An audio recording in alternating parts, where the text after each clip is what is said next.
Өндөр сувг тавтай морил би бол хөтлөгч Инхот. Хэргийн товч нэвтрүүлгийн шин дугаараа хүрэхээр хуульч Агим бэлэн болсон байна. Өнөөдрийн дугаарыг амьдралын хэв маяг бүр тохирдог Toki application чанарыг танд авчирна хүүхэд бидний ирээдүй Bikutan Kids болон өмгөөлийн MBS Partners хуулийн фирм ивент итгэж байна. Нэвтрүүлэг та бүхэнд YouTube-ийн од өндөр сувгаар болон NTV телевизээр мөн 83.3 107 столгоны од мөн радиоор хүрч байна. За өдрийн мэндагий. Өдрийн мэнд хүргэе. За хичээл нам өндөр үү? Хичээл одоо тэгээд нөгөө хавар болоод төгтөг штэ. Тэгээд жоохон хичээл ихтэй л болчоо тийм. Урдхан шиг юмаа сабмит хийгээд уцах юмсан гэж бодвол. За тэг хурдан хурцлээ царай хараад ярилцахгүй бол харин тийм ээ. Ам зөөрөөд байгаа болохоор бас жоохон асуудалтай л байгаа тийм үү. За. Тийм шүү дээ. Хоёлаа энд байсан бол хэрүүл хийж байгаа шүү дээ. Тийм дээ. За AI. За. Өнөөдөр хоёлаа олон улсын хэмжээнд ингээд хүмүүсийн анхаарлыг ихээр татсан нэг хэргийн талаар ярих юм байна. Дөнгөж саяхан буюу нэг сарын гарны өмнө л шүүхээр шийдэгдээд эцлэгдсэн юм шийдвэр байна.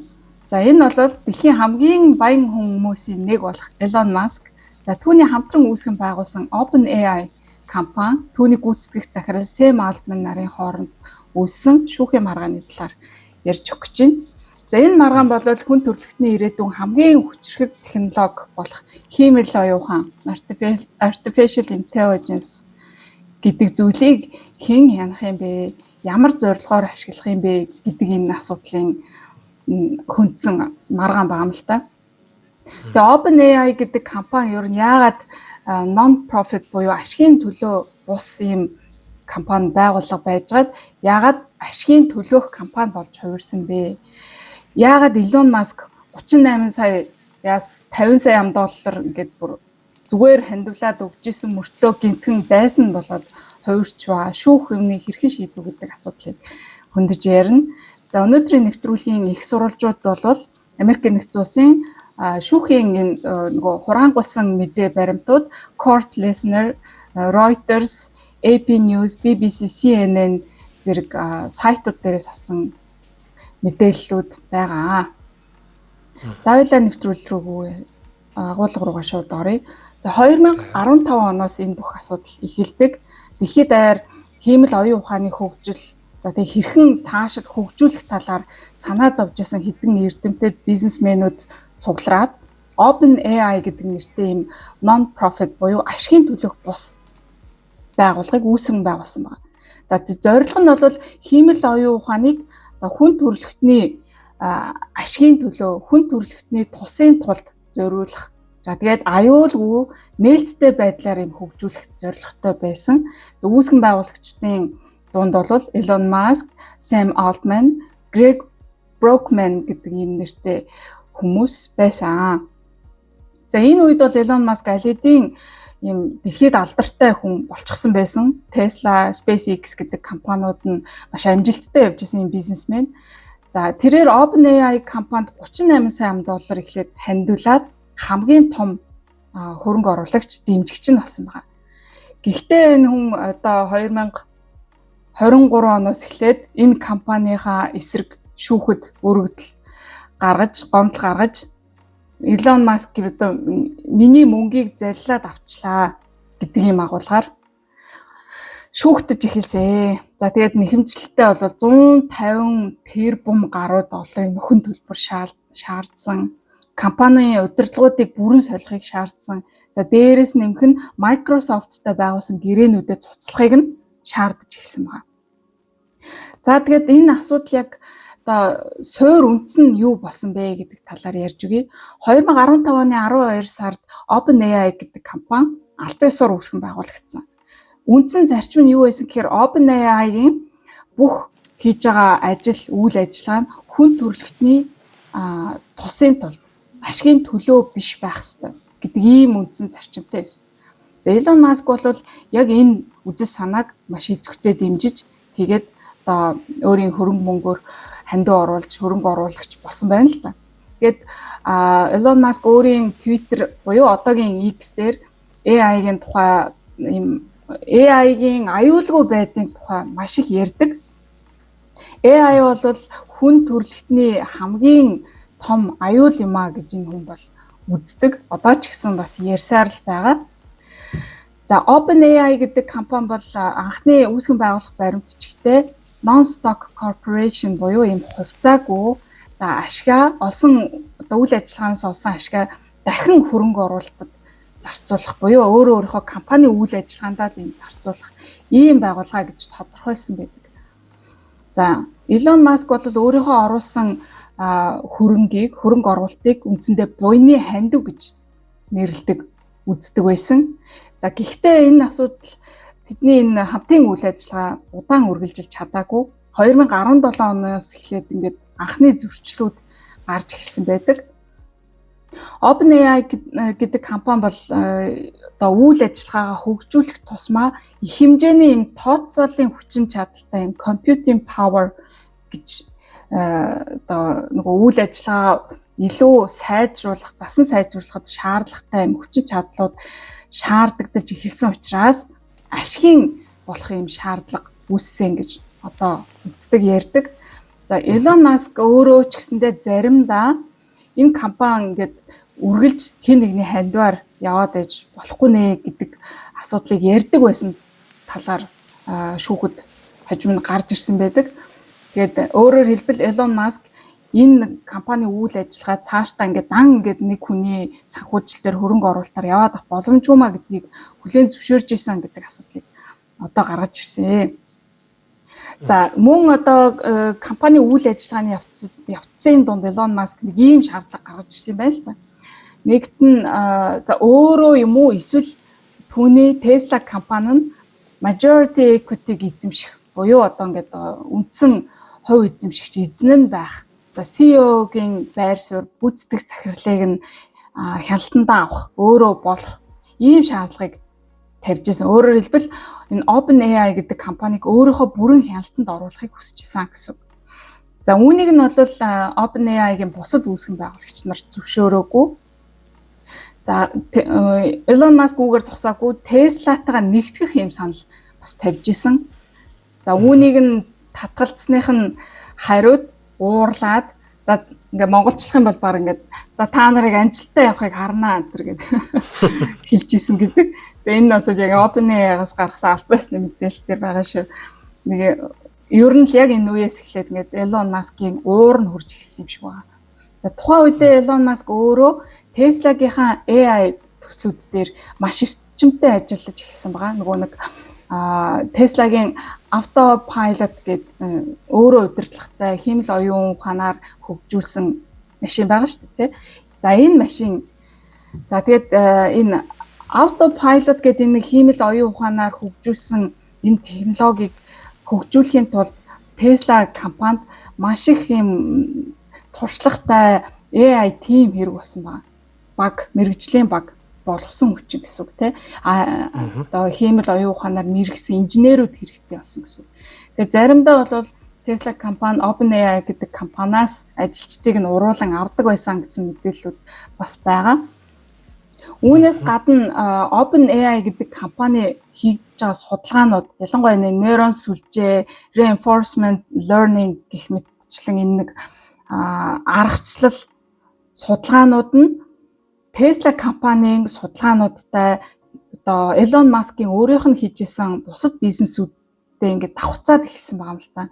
Тэгээд Elon Musk OpenAI-д өөрийнхөө нийт ингээд энэ зүгээр сонирхолтой мэдээлэл OpenAI-д бол нийт цагийнхаа 2%-ийг л зарцуулдаг байсан юм байна л та. Одоо үйл ажиллагаа хуралд нь оролцох ч гэдэг юм уу, заавар зөвлөмж саналаа өгөх ч гэдэг юм. Гэвч энэ 2%-ийн цаг хугацаанд ч бас олдгоо болж эхэлсэн байна. Тэгэхээр Tesla руугаа бүрэн анхаарч ажиллах шаардлагатай болсон. За тэгээд 2018 оноос энэ OpenAI гэдэг компани for profit буюу ашигын төлөөх юм бүтц рүү шилжих төлөвлөгөө батлаад за тэгээд ингээд шилжилт хийж эхэлсэн байна. 2019 оны 3 сарын 11-нд OpenAI албан ёсоор OpenAI LP буюу одоо нөгөө Cap Profit Limited Partnership болохоо зарласан байдаг.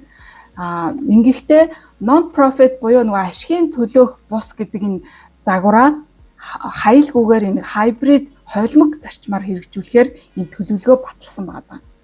Энэ ямар бүтцээсэн бэ гэхээр хөрөнгө оруулагч болон ажилчид нь 100 дахин илүү ашиг хүртэх боломжтой болсон боловч энэ ашигынхаа ихэнх хэсгийг нь анхны тавьсан зорилго буюу одоо нөгөө хүн төрөлхтөнд ашиг тустай AGI бүтээх гэдэг энэ анхны мишнээ хадгалах юм зорилготой ийм төлөвлөгөө баталсан юм. За тэгээ энэхүү өөрчлөлт төлөвлөгөөг баталсны дараа Microsoft компанитай 2019 оны 7 дугаар сараас эхлээд их хэмжээний хөрөнгө оруулалтын гэрээ хийж хамтарч ажиллах болсон. Анхны 1 тэрбум долларын хөрөнгө оруулалтыг авснаас хойш 2013 оны 1 сард 10 тэрбум долларын ийм олон жилийн урт хугацаатай гэрээ байгуулад нийтдээ 13 тэрбум долларын хөрөнгө оруулалтыг Microsoft компаниас авсан байна.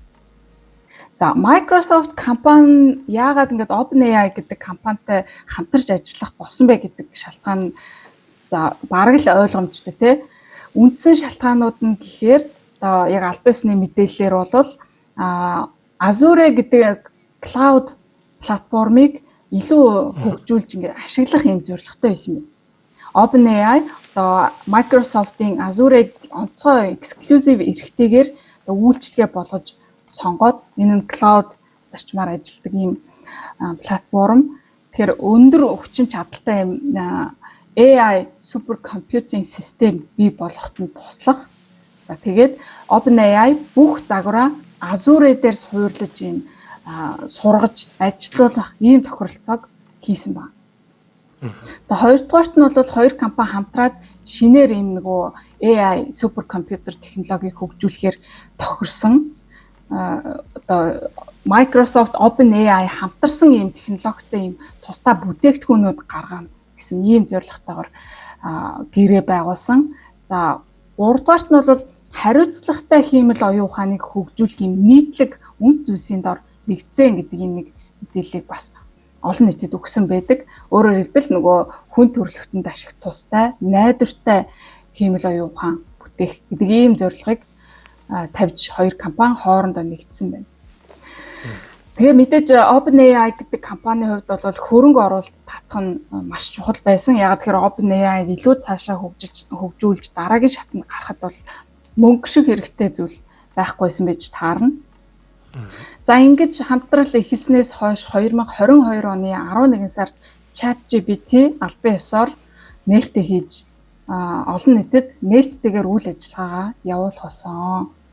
За энэ бол дэлхийд дахинд бүүн болсон. ChatGPT гэж хүн болгоно л сонирхоод туршиж үзээд тэ бөөлөн болчлаа шүү дээ. За ингээд ChatGPT 3.5 гэдэг загвараас бүтсэн одоо энэ нэг хувилбар нь хэдхэн сарын дотор дэлхийн хамгийн хурдан өсөж байгаа хэрэглээний аппликейшн болж хувирсан. 2023 онд орлого нь 1 тэрбум доллар давж за дараа улирлаас нь ахуулаад ингээд бүр байнгын юм өсөлттэй гарч ирсэн байна. Тэгээ энэ амжилтын үр дүнд бол OpenAI гэдэг компанийн үнэлгээ бол мэдээж өснө. 2026 оны 3 сард хийсэн энэ үнэлгээгээр бол ойролцоогоор 852 тэрбум долларын үнэлгээтэй компани гэж үнэлэгдсэн байна. Амар угааз 852 тэрбум доллар. Их найдраад өгч шүү дээ. Тэг. За тэгээд энэ бүх үйл явц нь бол OpenAI гэдэг компани ашигын төлөөх бус үйл одоо бизнес модельоос шилжээд хөрөнгө оруулалт татах энэ технологийн хурдтай хөгжлийг дэмжих гэсэн энэ чиглэл рүү шилжсэн юм томоохон өөрчлөлтүүд байсан. За 2018 оны 2 сард Elon Musk OpenAI-гийн одоо board-оос нь буюу манайхаар бол нөгөө төлөөлөл удирдах зөвлөл гэх юм уу да. Төлөөлөл удирдах зөвлөлийн гишүүн байхаа болсон байгаа. За ингээд гарсныхаа дараа бол анхандаа нэг OpenAI-г тэгж шүүмжилдэггүй байсан байгаа. Үйл ажиллагааг нэг их юм ярьдаггүй байсан. Гэхдээ 2019 оноос эхлээд Microsoft-ийн хөрөнгө оруулалт OpenAI-д нэмэгдэх хэрээр Elon Musk-ийн шүүмжлэл бас нэмэгдсэн. Ашигын төлөө болж ихсэнд нь их дургуутсах болсон. За тэгээд өөрөө одоо юу гэж хэлдэг байсан бэ гэхээр OpenAI-г шүүмжлэхдээ Microsoft-ийн хяналтанд байдаг ийм хаалттай их сурвалжтай хамгийн их ашиг олдог ийм компани болж хувирлаа гэж удаа дараа мэдэгддэг болсон. За жишээлх юм бол 2020 оны 9 сард Microsoft OpenAI-гийн одоо ChatGPT 3 гэдэг хувилбарыг онцгой ихээр ашиглах болсон тухай мэдээлэл гарсны дараа Elon Musk энэ бүхнийг одоо Open гэдэг үгийнхаа эсрэг зүйл хийж байна. OpenAI гэдэг компани Microsoft-ийн барьцаанд орчлоо гэдэг агуулгатай ийм постыг нөгөө Twitter дээрээ постлсан байдаг. 2023 оны 2 сард ChatGPT-гийн амжилттай одоо амжилт огцом гаргасантай холбогдуулаад тэрээр OpenAI-г одоо нөгөө дахин шүүмжлэх болсон Closed Source Maximum Profit Company Effectively Controlled by Microsoft гэж дахиж шүүмжлэх болсон. 2023 оны 4 сарын 17-нд Tucker Carlson-тай нөгөө Fox News өгсөн ярилцлагатаа бас нэг юм чухал мэдээллийг олон нийтэд хэлсэн байдаг. За тэр нь юу вэ гэхээр OpenAI гэдэг компани AI буюу хиймэл оюун ухааныг худлаа ярихад сургаад байна. Худлаа ярихад сургаж гин гэдэг юм маш онцгой юм уу сонирхолтой юм мэдээллийг хийсэн. За яагаад ингэж худлаа ярихад сургаж гин гэж хэлсэн бэ гэхээр ийм одоо бид нар одоо бол мэддэг болсон хиймэл оюун ухаан бол ингээд өөрөө ингээд сурах зарчмаар хөгждөг гэдгийг бүгдээрээ мэдээд байгаа шүү дээ. Өмнөх хүмүүсийн өгсөн зааварчилгаанаас сурж байгаа. За тэгээд дээрэс нь тэр интернет орчин, цахим орчинд орж байгаа тэр мэдээллүүдээс ингээд өөрөө сурж байгаа. За энэ бүх аргыг нь одоо үндсэндээ reinforcement learning from human feedback гэж нэрлэдэг юм байна л да. Ийм арга юм байна. Ер нь бол RLHF гэж товчлоод хэдүүсгээр нэрлэждэг. За энэ аргаар одоо өөрийгөө хөгжүүлдэг. Гэтэл Elon Musk-ийн шүүмжлэлээр бол OpenAI гэдэг компани яг энэ аргаар нь буцаагаад хиймэл оюун ухааныг одоо хор хөнөөлтөй эсвэл одоо улс төрийн хувьд буруу гэж үзэх ийм хариултуудаас юм зориуд зайлсхийх эсвэл одоо ингээд яг бодит үнэнг ингээд гуйвуулсан хариулт өгөх ийм байдлаар худлаа ярихыг сургаж байна гэж юм тодорхойсон байна. Тэгээд яагаад бас ингэж хэлж ийм гэхээр ер нь бол санаа нь хүн ямар нэгэн сонголт хийхдээ за эсвэл одоо хэн нэгний чамд өгж байгаа хариултыг аль нь зөв бэ гэдгийг ингэж хүлээж авахдаа заавал ингэ biasтай ханддаг.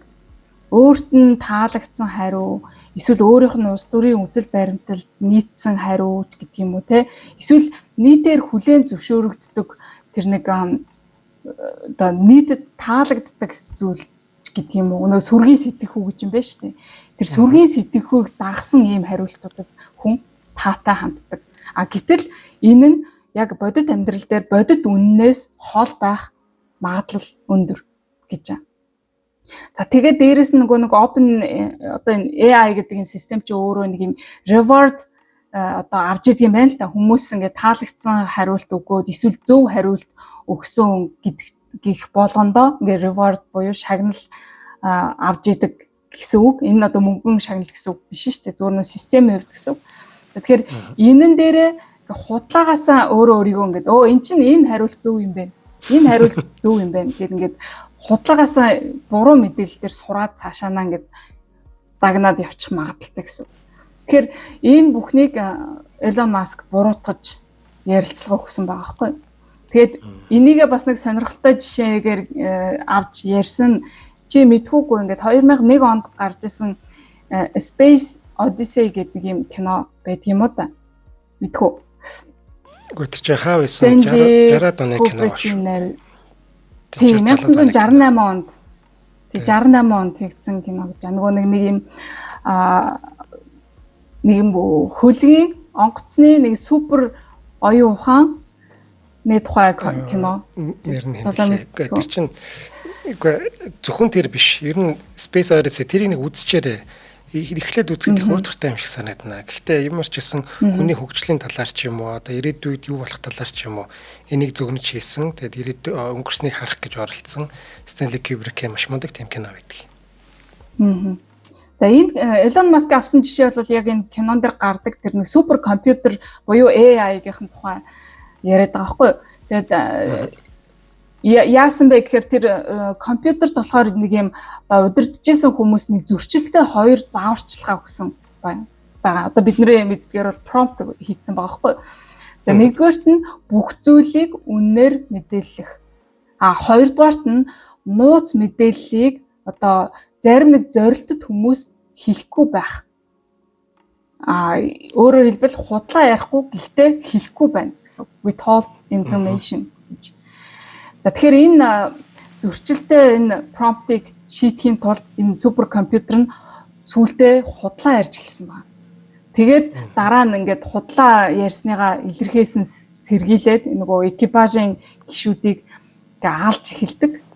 Тэгээ өөрөөр хэлбэл одоо Elon Musk-ийн санаа бол энэ хиймэл оюун ухааныг худлаа ярихад сурах нь эцэстээ суурилт хүргэнэ гэдэг санааг одоо энэ кинон дээр гардаг жишээнээс авч тайлбарласан байгаа байхгүй юу.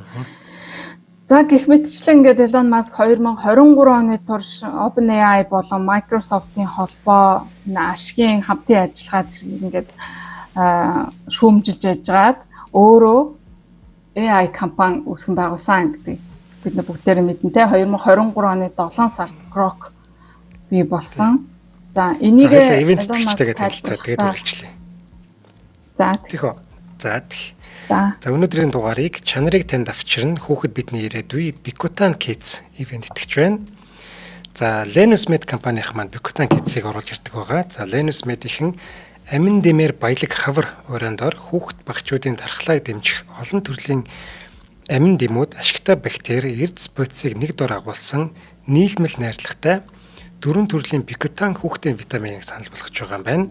За хүүхдүүдэд маань ер нь витамины хэрэглээ ямар чухал вэ гэдгийг би одоо дүүгийнхаа хүүхд дээр бол тодхон жишээ авч хэлж чадхаар байна. Манай дүү витамин хэрэглэдэг байсан юм. За тэгээд ер нь хүүхдүүд цэцэрлэгт яваад ингээд ханаа төрлөө халуурлаа гэж яхад манай дүү цэцэрлэгтээ байж л байдаг байсан байхгүй.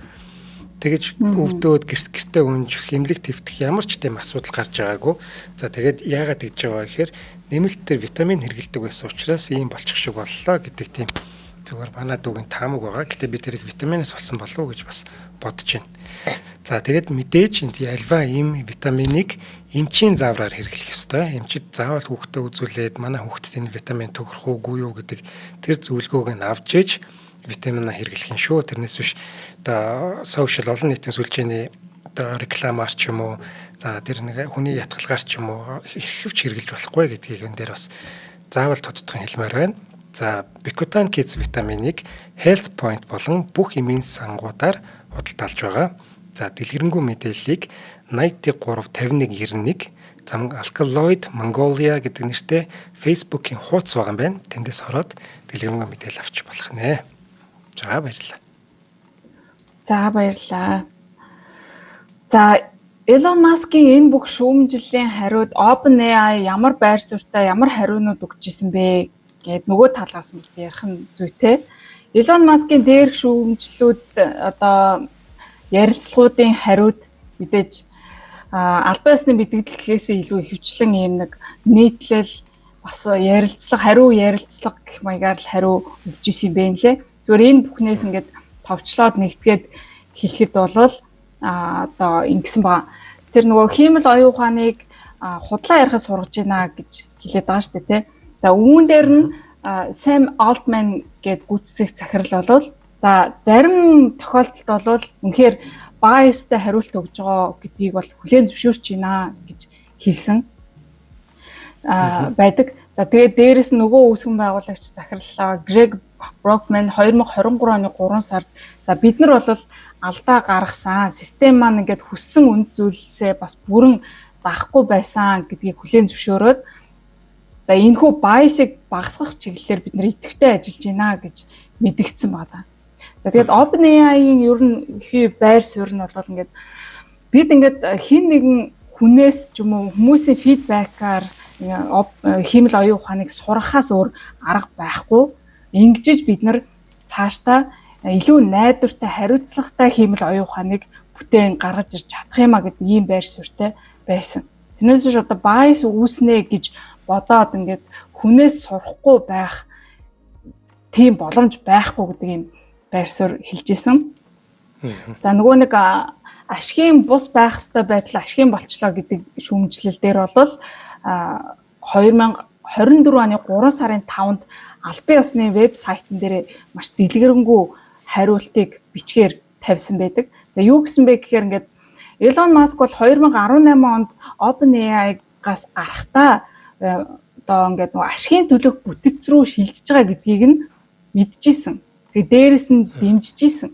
Тэгээд их хэмжээний хөрөнгө оруулалт цаашдаа ингээд хэрэг болох юм байна гэдгийг ойлгож исэн гээд энэ талаарх одоо Elon Musk-ийн өөрийнх нь бичижсэн имэйлүүдийг гаргаж ирээд за бид нар бол ерөөсөө анхны мишнээсээ буцаагүй. Харин энэ AGI-г одоо хүн төрөлхтөнд ашиг тустай байлгах энэ зорилгынхон төлөө бид нар илүү их хөрөнгө гаргаж зарцуулж ингэж ажиллах шаардлагатай.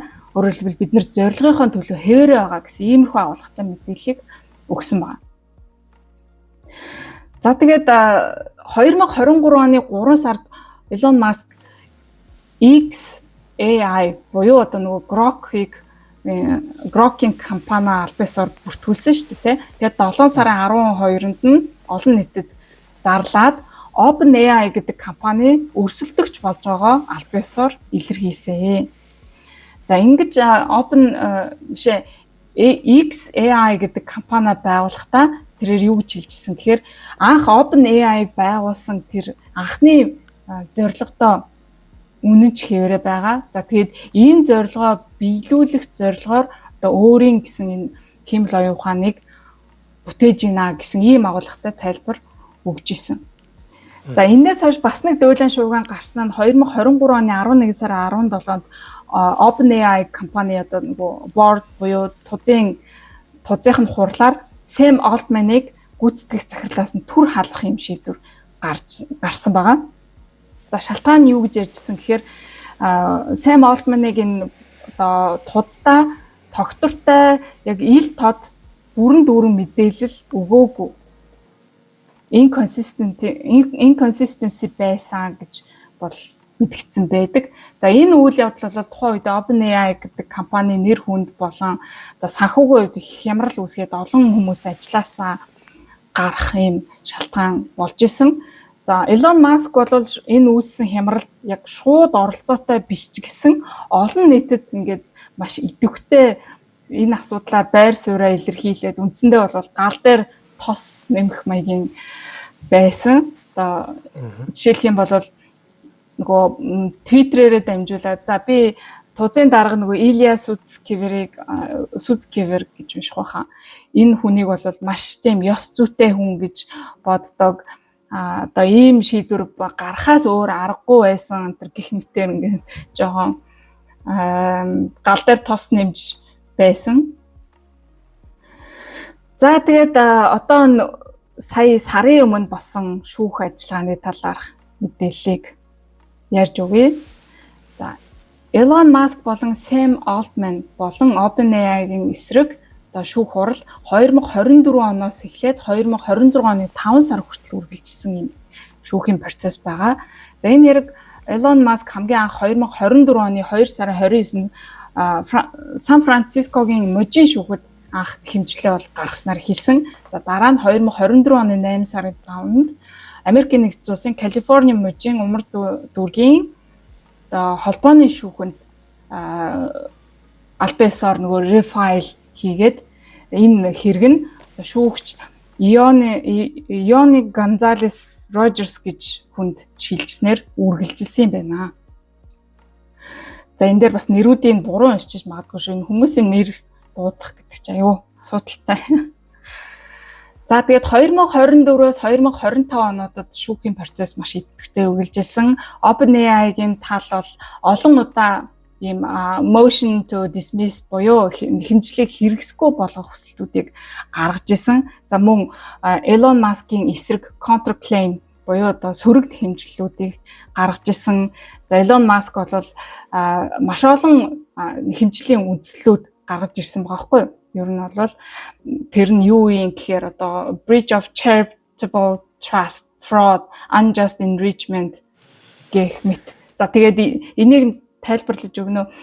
За тэгээд дээрэс нь нэмэх нь одоо зарим нэг ач холбогдолтой өөрийнх нь энэ ярьж байгаа нэхэмжлүүдийг дэмжих ёстой байсан нотлох баримтуудыг OpenAI зориуд санаатаар устгасан гэх мэт маш олон шаардлагууд гаргасан байсныг шүүх хянж хэлцээд 2025 оны эцэс 2026 оны ихэнх хавар summary judgment-ийнхаа үе шатн дээрээ одоо зарим шаардлагыг нь хэрэгсэхгүй болгосон байна. Хүлээж аваагүй гэсэн. Гэхдээ одоо breach of charitable trust, fraud, unjust enrichment гэдэг энэ хэмжлүүдийг шаардлагуудыг хүлээж аваад одоо trial буюу одоо шүүх хурлаар хилцүүлэхээр шийдвэрлсэн байна. За гаргасан энэ хэмжлүүд нь одоо шүүх хурлаар орсон шаардлагууд нь юу юм бэ гэхээр одоо одоо энгийн үгээр тайлбарлах гэж үгүй л дээ. Одоо ингээд чи хэн нэгэнд хандив өгж штэ те ингээд энэ хүн зөв зүйтэй зүйл хийж байгаа эсвэл одоо ямар зорилго байдгийг тухайн зорилгод нь итгээд чамд ингээд мөнгө хандуулж штэ те. За жишээлбэл юу гэмдэ хүн өвчтөй гэж бодъё. Тэр хүн өвчтөй учраас өвчнөө эмчлээсэ гэж бодоод би ингээд хандив өгж штэ те. Тэгэхээр гítэл яг бодит байдал дээр тэр хүн нь өвчтөй байгаагүй бол тэгэхээр би тэрэнд чинь ингээд худлаа хууртагдаад мөнгөө тэнд өгсөн болж таарна шүү дээ тийм ээ. Тэгэхээр Elon Musk-ийн яг энэ гаргаж ирсэн breach of charitable trust гэдэг нэг иймэрхүү агуулгатай гэсэн. За тэгээ fraud гэж заллан. Өөрөөр хэлбэл итгэл нөгөө нэг манай Монгол улсын хувьд байдаг шүү дээ. Итгэл төрүүлэх замаар төөрөгдүүлж мөнгө авах гэсэн. За тэгэхээр энэ төрлийн заллан бас байсан гэж үзсэн. Unjust enrichment буюу одоо ингээд хууль бусаар олж авсан хөрөнгөөрөө хөрөнгөө өөртөө завширсан гэсэн. Завшаад өөртөө хөрөнгө болгоод баяжаад юу гэдгийг тэ завшрах гэсэн. Тэгэхээр иймэрхүү үндслүүдээр гаргасан нэхэмжлүүдийг нь сая шүүх хурлаар хэлэлцсэн. За шүүх хурл 2026 оны 4 сарын сүүлээр одоо холбооны шүүхэд эхэлсэн байгаа. Jury selection 4 сарын 27-нд болсон. 4 сарын 28-наас эхлээд гэрчийн мэдүүлгүүдийг авч эхэлсэн. За гол гэрчүүдээр бол Elon Musk, Sam Altman, Greg Brockman, за Microsoft-ийн CEO болох Satya Nadella болон бусад энэ OpenAI компани удирдлагууд оролцсон байгаа. За шүүх хурл бол 3-7 хоног үргэлжилсэн. За энэ хугацаанд бол маш олон тооны имэйл, тэмдэглэл, гэрээ, бичиг баримтууд ил болсон. За ингэж боо юм болж хуралдаж жагаад 2026 оны 5 сарын 18-нд одоо 9 хүний бүрэлдэхүүнтэй тангарагтны шүүх 2 цаг гаруй хэлэлцээд санал нэгтэйгээр шийдвэр гаргасан. За хоёулаа нэг хамтран ажиллагч танилцуулах юм хамаатай. За өнөөдрийн дугаарыг амьдралын хэв маяг бүрд тохирдог Toki application event гэж байна. За би ингэж бодсон. Хүн бүр жолооч бүр Toki application-тэй бол Toki application-ыг хэрэглээд хэвшчих юм бол зогсоолоос гарах гэж бөөн очор дараад болол тэнцээ мөнгө хураагаад боо юм болдог шүү дээ. Тим юмгүй болчих юм билээ. За учир нь Toki application-аар дамжуулаад зогсоолын төлбөрөө төлөхөд таны яг зогсоол дээр Toki application-тэй зогсоол дээр шүү дээ. Таны зогсоолын төлбөр хэд болсныг шууд уцаа нэг л харчих боломжтой. Заавал тэр нэг үүдэнд очивол миний хэд болсон байна энэ төргээд ядаргаа болоод байхгүй. За тэгээд хэд болсныг харчингуудаа шууд тэнцэнээсээ 1-2 тавч дараал шууд төлчих боломжтой. Токиг нэг данс байдаг шүү дээ. Тэр дансаа ер нь цэнгэлчмээр юм билээ. Тэгэхгүй тэнцээ чи очиод бас нөгөө Токигийнхаа дансыг цэнгэлэх гэж асуудал болоод идэг байхгүй. Тэгэхгүй Токигоор тэртээ бүх одоо гүйлгээ хийх боломжтой болчихж байгаа юм чинь. Ерөөс Токигийнхаа тэр аппликейшнийг сайхан цэнгэлээл тэгэл машиндаа суунгуудаа төлбөрөө хийгээд шууд очир дараалгүй гараад явчих юм боломжтой болох. Тэр сайхан боломжийг Токигийнх маань нээж өгсөн байгаа. За эхний удаадаа төлж байгаа эхний хэрэглэгч бол 30% хөнгөлөлт эдлэхээс гадна Power bank түрээслэх урамшууллыг зэрэг авах боломжтой юм байна. За ингээд амьдралыг маань хялбар болгож байгаа Toki application баярлалаа. За энэ аппликейшнийг Play Store, App Store гэдэг юу гэдгийг тэр аппликейшн худалдаж авдаг бүх дэлгүүрүүдээс үнэгүй татж аваа суулгах боломжтой. За би бол ер нь төлбөрүүдэд Toki-гоор хийгээд хөвшиж байна. Ер нь нэлээд удаж байна л да. Тэр байрны мөнгө, кабелийн төлбөр, IPTV энэ бүгдийг нэг дор төлчих боломжтой. Заавал нэг данс руу ороод нэг мөнгө шилжүүлэл нөгөө нэг манай код хэдүүлээ энэ гэдэг ядаргаа болохгүй зүгээр. Шууд нэг маш хэлбэрхэн 1-2 төгөлтлөөр л бүх төлбөрөө хийх юм боломжтой учраас Toki-да бас их баярлалаа гэж хэлье. За баярлалаа. За ингээд 9 хүний бүрэлдэхүүнтэй тангарагтны шүүх одоо санал нэгтэйгээр хэргийг хэрэгсэхгүй болгосон. Elon Musk-ийн нэхэмжлүүдээ бүгднийг хүлээж аваагүй.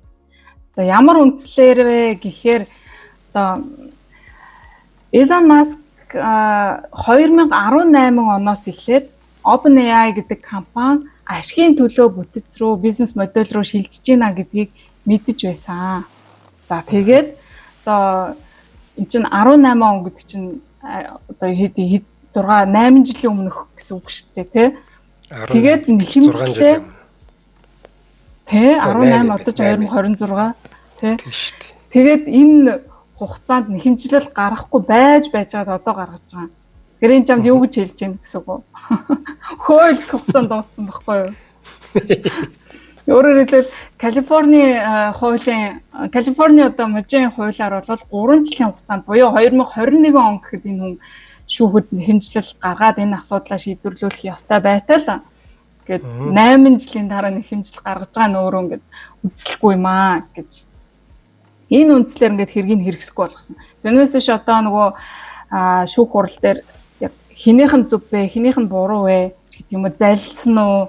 Үнэхээр одоо нөгөө нэг breach of the юу байсан уу юу гэд тэгж асуудлыг хэлцээгүй. Зүгээр ингээ хөөлц хугацааг нь харгалзаж үзээд хэргийг бүхэлд нь хэрэгсэхгүй болгосон байгаа. За тэгээ шүүх хурлын үеэр бол Elon Musk өөрөө мэдүүлэг өгсөн байгаа шүү дээ, тий. Тэгээд үндсэндээ гол ярьсан юм нь бол намайг мэхэлсэн OpenAI одоо анхныхаа мишнээсээ бутсан, урвсан гэх мэтийн одоо тэр зүйлүүдийг ярьсан. За Sam Altman ч гэсэн одоо бид нар хизээж ашигын төлөө бус гэдэг статустайгаар үүрдүүлтэн гэж Elon Musk-т амлаагүй гэх мэтийн иймэрхүү тайлбаруудыг өгж исэн.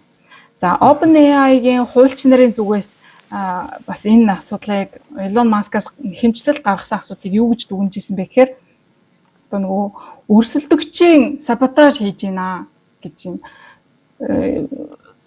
Одоо юу гэмтэй Elon Musk ч өөрөө хиймэл оюун ухааныг хөгжүүлж байгаа яг адилхан шахуу үйл ажиллагаатай юм компанитай болцсон. Өрсөлдөгч зах зээл дээр хамгийн том өрсөлдөгч нь болчихсон.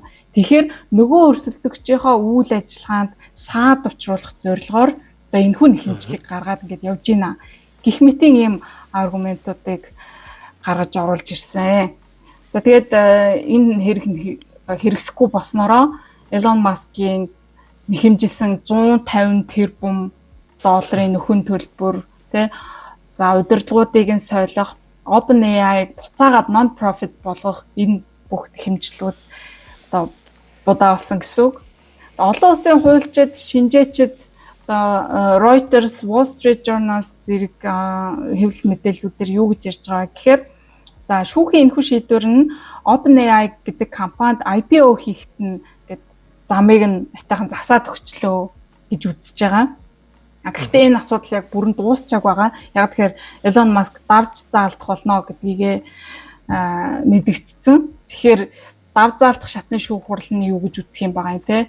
Тэгэхээр бас цаг хугацаа нэлээд байх учраас тэгээд одоо шүүхийн шийдвэрээс энэ компани IPO хийх асуудал нь бас нэлээд хамаарах юм байна да гэж дүгнэж байгаа. Тэгээ OpenAI гэдэг компани ер нь яагаад IPO хийх гээд байгаа юм бэ гэдэг шалтгаан. Энэ талаар бас холбоотой мэдээлэл сүүлийн үед их харагдаж байгаа. OpenAI гэдэг компани чинь ChatGPT энэ загваруудаа хөгжүүлэхийн тулд энэ суперкомпьютерууд, дата төвүүд барих ч гэдэг юм уу, энэ том төслүүдтэйгээ холбоотойгоор асар их хөрөнгө оруулалтуудыг өнөөдөр хүртэл зарцуулсан. Цаашдаа ч гэсэн зарцуулах шаардлагатай байгаа. Тэгээ энэ компани бол 2026 оны санхүүгийн тайлангаараа 14 тэрбум долларын алдагдaltaй гарахын төлөвтэй байгаа гэсэн юм урьдчилсан таамаг байгаа. За 2029 он хүртэл нийтдээ 115 тэрбум долларын алдагдaltaй ажиллах юм тооцоо урьдчилсан тийм таамаг байгаа даахгүй. Яг одоогийн байдлаараа явах юм бол гэсэн. Тэгэхээр энэ зардлуудыг нөгөө дататай өндөр цалинтай инженерүүд ч гэдэг юм уу, энэ бүх зардлуудыг энэ компани өөрийнхөө хөрөнгөөр эсвэл хин нэгнээс авсан хандив тусламж ч гэдэг юм хөрөнгө оруулалтаар гээд бүрэн хангаад байх боломжгүй. Ягаад ч боломжгүй. Тэгэхээр олон нийтийн зах зээл дээрээс мөнгө босгох зайлшгүй шаардлага энэ компанид тулгараад байгаа юм л та. Тэгээд 2025 оны 10 сард OpenAI гэдэг компани одоо Public Benefit Corporation гэдэг энэ бүтц рүү бүрэн шилжсэн байгаа. Тэгээ энэ бол үндсэндээ IPO хийх нь гол бэлтгэл ажиллаа хийгээд явж байна л гэсэн үг. За тэгээд нөгөө талаараа энэ компани public компани болчих юм бол Microsoft-оос одоо хараад байдал нь багасна гэсэн үг. Илүү уян хатан бас болох юм байна гэж харж байгаа. Тэгэхээр олон нийтийн хяналттай болж эхэлнэ тийм ээ. Тэгэхээр IPO хийх нь магадгүй зөв шийдвэр байж магадгүй юм.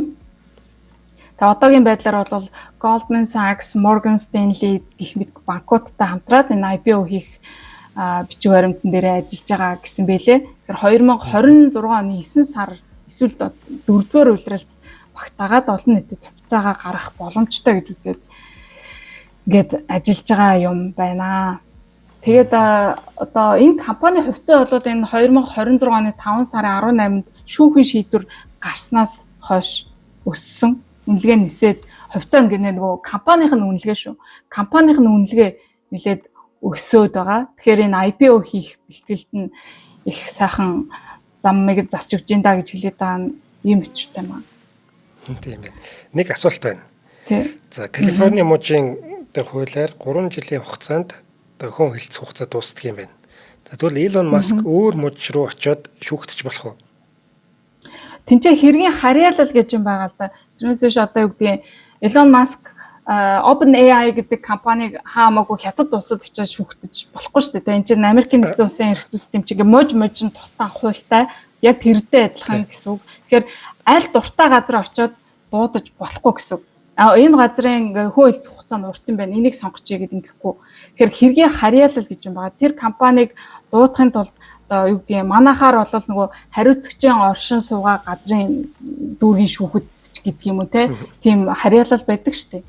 Тэрнээс биш одоо иргэн дондог Сүхбаатар дүүрэгт амьдардаг байхад нь би Чингэлтэй дүүргийн шүүхэд одоо ингээд нөгөө хаамаагүйгээр ямар ч үндслэлгүйгээр дуудаад авах боломжгүй байхгүй. Тэгэхээр тэр хэргийг угаасаа Чингэлтэй дүүргийн шүүх хүлээж авахгүй хэрэг нь үүсэхгүй гэсэн.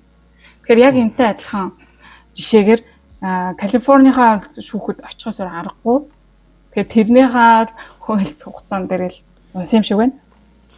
Яг би нөхөн хэлц хугацаа дуусцаа. Гэхдээ би давж заалтнаа гэд занал хэлээд гараа явахад нь Нью-Йоркт ч юм уу очиод 6 жилийн хугацаатай байдгийн бол тэнцэн очиж явах гэдэг нөө гэж бодохгүй юу? Тэр үгүй хаа өөр бас нэг хөөлц хугацаа тасалдах ч гэдэг юм уу бас нэг хуульцсан өөр арга юугаар л явах гэж байгаа. Мэдээж анхан шатнаас гаргасан энэ шийдвэрийг эсэргүүцэх хуульцсан үндслэл гаргаж ирэх л ахaltaа хөөлц хугацааг нь тооцохгүй байх ёстой байсан. Хөөлц хугацаа энд зогссон байсан ч гэдэг юм уу. Тийм ямар нэгэн тиймэрхүү юм гаргаж ирэх баг. Гэтэ Илон Маскын хуульчид ч гэсэн хөө хэлцэх хугацааг мэджил байсан баг. Зүгээр яа түүний мэджил байсан баг. Анхнаасаа тооцчил гаргасан баг. Тийм тэр атгах санаа нь өөрийнхөө компанийг бас сурталчлаад нэр хүндээ өсгөчэй гэсэн санаатай нэг тийм нэг балиар зал хэргэлдэг штэ заадах чинь. Тэдний нэг нь л байсан. Тэгээ тэр нь бүтлгүүтчүүл гэж харагдаад байна л та. Зөв. Тэгээд би бас ингэж бодоод байсан. Elon Musk чинь өөрөө одоо Grok-ыг үүсгэн байгуулад бас яваад байгаа штэ тий. За тэгтээ яг энэ ChatGPT Grok хоёрын ялгаа нь яг юу юм бэ? Юунда байгаад байгаа гэдэг тийм асуулт байгаа юм шиг бодогдож байна уу? Тий. Яг л адилхан премиум болохын тулд subscription хийхин тулд чи яг л адилхан мөнгө төлдөг. Яг л адилхан шүү дээ тий. Тэгэхээр яг гол ялгаа нь юу юм болоо гэд би бас сонирхож үзлээ л дээ. Тэгсэн ер нь бол мэдээж үйл ажиллагаа гэдэг юм уу хоёлаа LLM буюу нөгөө нэг language learning гэдэг систем дээр хоёлаа явж байгаа. Гэхдээ ингэж юм байна. OpenAI бол helpful, honest, harmless гэдэг нэг зарчмыг чухалдаг гэж одоо яриад байгаа шүү дээ тий. Гэхдээ Elon Musk-ийн үзлээр бол энэ улс төрийн нөхцөл байдлыг ингээд хитэх харгалздаг, зарим нэг төрлийн үннийг нуудаг, тэгээд өөрчилдөг гэж үздэг энэ ChatGPT-г. Яг ингээд харьцуулаад бас энэ дээр хийсэн ингээд янз бүрийн туршилтууд бас байдаг. Grok болон ChatGPT хоёр дээр яг нэг асуултыг оруулаад хариултуудыг нь харахаар ChatGPT-ಗೆ өгж байгаа хариултууд заримдаа ингээд үнэхээр biased юм шиг ингээд дутуу мэдээлэл өгөх тийм тохиолдлууд байдгийн билээ. Тэгээ яг энэ туршилтууд хийсэн тийм бичлэгүүд YouTube дээр ер нь бол зөндөө байдаг. Тэгээд илүү бас хайда худлаа явах гэдэг ChatGPT миний бодлоод. Тэгээ Grok бол арай ийм баттай их сурвалжаас мэдээллүүдээ дурддаг. Одоо жишээлбэл Grok-оос Elon Musk-ыг муулсан асуулт асуух юм бол ямар ч асуудалгүй чамд муусан мэдээллүүдийг энд ингээд муусан гэдэг юм үүдийг гаргаад ирнэ. Ямар нэгэн тийм bias байхгүй зарчмаар ажиллахыг одоо гол зорддог нь ялгаа юм уу гэж бас бодсон. Тэгээд бас нэг гол ялгаа бол OpenAI ч одоо ингээд for profit буюу ингээд ашигын төлөөл болцлоо шүү дээ. Microsoft-ийн асар их хөрөнгө оруулалттай, Microsoft-ийн нөлөө их болчихсон. За тэгээ дээрэс нь IPO хийх гэж байна. За Grok-ийн ялгаа нь бол санхүүгийн бүтцэн зүгээр X буюу одоо энэ хуучин Twitter, Tesla, SpaceX энэ компаниудаас ингэж нөгөө санхүүгийн хувьд экосистемтэй байдаг гэсэн. Тэгээ нэгт холбоотой тэгээд нэг илүү юм төвлөрсөн удирдлагатай нэг хүнээс яг шийдвэрээ авдаг. Тэрнээс шиг ингээд янз бүрийн хүмүүс орж ирээд ингээд шийдвэрт нь нөлөөлөх тийм боломж байхгүйгээр ингэж ажилтгаараа бас гол ялгаатай юм шиг байгаа. Тийм. За баярлалаа гээ. Тэгээд одоо 9 сард OpenAI юугаа гарах, IPO гаргаад явцаагаа худалдаад эхлэх юм байна. За манайхан ч гэсэн одоо ер нь бас тийшээ нэг чих тавиад те юу болох нь харж байгаа 678 гэдэг одоо мэдээллүүд гараад эхлэх бах. Elon Musk-ийн мэдээллүүд ч гэсэн хүчтэй мэдээллүүд нь ч гэсэн тэр үед хийгээд эхлэх бах. Тэр үед нь бас дав залдах юмуд нь гараад ирэх бах. Тий. Нэг хэдэн хувцас авчвал бас зүгээр болов л гэж бодсон шүү зүгээр. Тэр зөвлөөчгүй зүгээр л тэгж бодсон шүү. Энд чинь ингээд зөвлөх сүүлчлэг авахын тулд тустай зөвшөөрөл авдаг хүмүүс зөвлөн шүү. За баярлалаа. Ямарч ингээд тийм л оюун ухааны төлөөх тэмцэл иймэрхүү байдлаар үргэлжилсээр байна. Цаашдаа одоо зөндөө тийм л оюун ухаанууд гарч ирж байна. Хоорондоо ер нь энэ байтугай тийм мөргөлдөөн гэдэг юм уу өрсөлдөөнүүд маш ихээр гарч ирэх байхаа гэж бодож байна. Тэгээд энэ бол эхлэл ах. Сайхан сөргөлдөө тэгээд үнгүү болоод бидний амьдралд их сайхан тус болох болтугай гэж ерөөдөө. За өнөөдрийн дугаарыг маань амьдралын хэв маяг бүр тохирдог Tokyo application чанарыг танд авчирна хүүхэд бидний ирээдүй Bikotan Kids болон өмгөөллийн MBS Partners хуулийн фирм ивент гэсэн нэвтрүүлэг та бүхэнд YouTube-ийн од мөндөр суугаар болон NTV телевизээр мөн 83.3 107 хостолгоны од мөндөр хажуугаар хүрлээ. Дараагийн дугаараар уулзъя. За баяртай.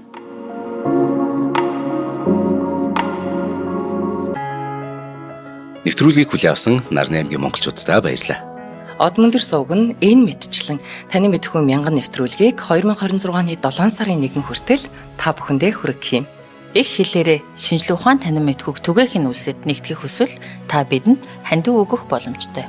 Жилдээ ганцхан удаа 100,000 төгрөгөөр биднийг дэмжснээр шинжлэх ухаан танин мэдхүйг түгээх энэ үйл хэрэг амжилттай үргэлжлэх юм. Од мөндөр нэр дээрх Худалдаа агшлын банкны дансага 4191 Тэг 4518. Та 100,000 төгрөгөөр шилжүүлэхдээ гүйлгээний утга дээр нь өөрийн нэр болон утасны дугаараа заавал бичээрэй. 100,000 төгрөг хандилснаар од мөндөр сүгийн алтан гишүүн болох юм а. Шинжлэх ухаан танин мэдхгүй Монголд ялах болтугай.